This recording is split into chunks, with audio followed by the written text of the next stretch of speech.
Hi. Hi, how are you? Good. How are you? For people who might not be familiar with your book, would you give like a little spiel about it? Maybe show the cover if you have it with you. Sure. This is my written in one, says my copy on it, and a million things. This is Fair Play. It's a book about really how to think about and communicate about domestic life. And it's not man shaming, even though there is some female anger in the beginning of the book. But I think, what I'd like to say today is that what I realize is really helpful. A lot of people are reflecting on, Zibby, is the communication tools. So maybe we could talk a little bit about communication, right? Because everybody is sort of trying to communicate right now about the home. And so, the book has really like just 3 steps to effective communication. And I think they're important to remind us about really what, fair play is about. What does it mean? Why do I call it fair play, not equal play? Because this is about what feels fair to you.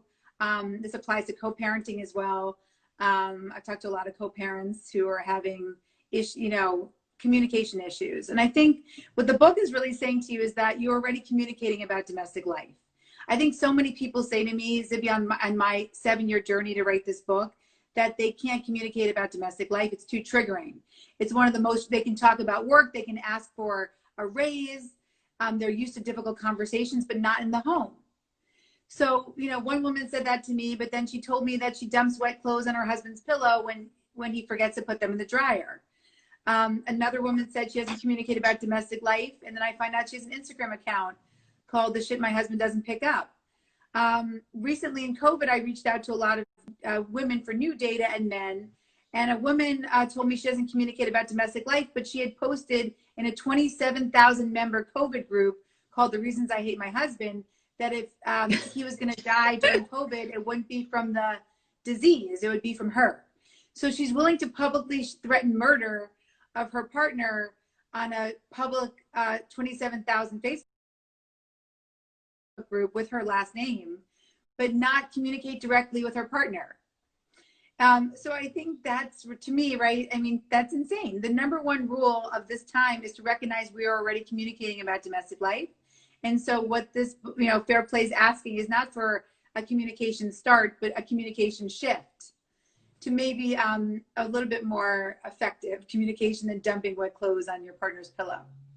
And maybe better than threatening their lives publicly. Or threatening their lives publicly, exactly. Yeah, probably not the best for their marriage.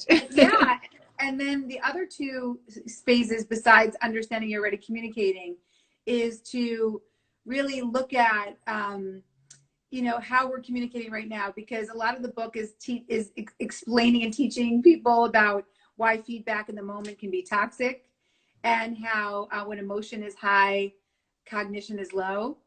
So I think right now, especially if you have children, emotion is high literally all day. And so how do you find those pockets? How do you carve out that time? Seth and I do it at a nightly check-in. Literally, we set a timer for 10 minutes, just 10 minutes. And we say, before we watch our show or we grab our glass of wine or whatever, we're just going to connect for 10 minutes a night. Yes, we'll talk sometimes about what we have to do the next day. Sometimes we've written down things that we hate about each other that we want to talk about in the moment, or have to repair things we've said earlier in the day. But that carving out that boundary, that space to have a communication with your partner when emotion is low and cognition is high is really, like, I'd say, like, probably the thing about Fair Play that most people are reflecting on right now. That's very, very helpful. I feel like it's hard to sometimes pause and think about the way you're communicating when you're like in the moment. I know I certainly made a mistake. I don't know if Kyle, my husband, is still watching this, but it's like I try. It's just sometimes I'm like, just do this, and then I feel so rude. And anyway, and he's been great. He's been like picking up so much of it. Do a quiz with me. Let's talk about that, because I want to hear what. Since this is, because I know Kyle and I know him pretty well. I mean, I've gotten to meet him, and I love him, and I love you. It would be fun for you to. Oh, and he just gave us a little heart. Thanks, Kyle. I want to do a little communication quiz that's from the book, because I think it is helpful. And a lot of people have been using this quiz and playing the quiz and telling me that part of step 1 we talked about was knowing you're already communicating. But doing that self-awareness work is a little hard right now when you're just like living on the edge. But taking that step back to say, like, who am I? What do I bring to this dynamic? So I'm going to ask you, so I'm going to read a quiz from the book that has 7 of the top vulnerabilities that I found as a mediator over the past decade of working with highly complex families. And I want to know what you think Kyle would say about you. What do you think he would say is your number 1 vulnerability? Okay, I'm going to read them. 1, long-winded. Wah, wah, wah. You're talking and no one's listening. 2, sharp command, sir. Your tone and drill sergeant delivery isn't popular with the troops. 3, bad timing. You drop your grievances and requests for help into the conversation at inopportune moments. Thanks for the flowers, honey, but you forgot dishwashing detergent. 4, toxic word choice. I wasn't going to say anything, but I really hate it when you ... 5, all or nothing. You never replace the toilet paper roll. You always leave the seat up.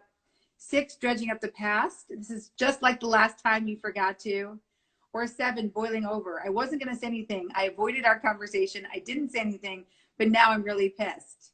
So I'll just say 1, long-winded. 2, sharp commands and tone. 3, bad timing. 4, toxic word choice. 5, all or nothing. 6, dredging up the past. Or 7, boiling over. What would you say? What do you think Kyle would say is your number 1 vulnerability? Oh boy. I think it's a combination of 2 and 7, because when I boil over, Kyle's saying, I think when I boil over, then I snap and use a bad tone of voice. So I think it's probably both of those. And it's not his fault. It's just like the stuff I'm feeling, he's been great, but of course, Kyle, what do you think? That's the point. It's really not about the other person, right? And so that's why I love Kyle. I just gave us an emoji with his mouth zipped. But I wonder if he would agree with what you thought he would say. But I think it's thank you for being vulnerable and willing to admit that you have a communication vulnerability. We all do. Mine is yours is yours as well. It's a combination of bad timing, tone, and boiling over. And so what the beauty of this idea of knowing your vulnerability is, and I love that you picked boiling over, because I think that's a really important one. Right now, I think we are trying to avoid these conversations and saying, like, why would I care about that? Like, I really shouldn't give a shit about the fact that my husband shaved and there's shavings in the sink. Like, we're going through a pandemic. But the small details do create the biggest problems. And so even if you come to the table and say, my communication vulnerability is boiling over, and this sounds really stupid, Seth, but I'm mad at you for leaving. I don't know why. Like, I know it shouldn't matter right now. It makes me feel like cleaning and things are so hard that when you add another thing like hair shavings and you don't even wash off the sink, that you're not valuing my contribution of trying to keep the house clean or whatever it is. You start with your why. But I think the boiling over, a lot of times people are saying, is because, especially in a pandemic, these small details creating the biggest problems feel like they shouldn't matter to you, but they do. And then we all just explode with bad tone. Eve, thank you so much. Kyle is joking. He said Zibby is perfect. So, he's not getting himself in trouble. But anyway, thank you for this. And thanks for coming on. And just hold your book up one more time. Everybody can buy it. Eve's book was a New York Times bestseller and Reese's book pick. Fair play. So thank you, Eve. All right. Bye. Talk to you soon. Bye.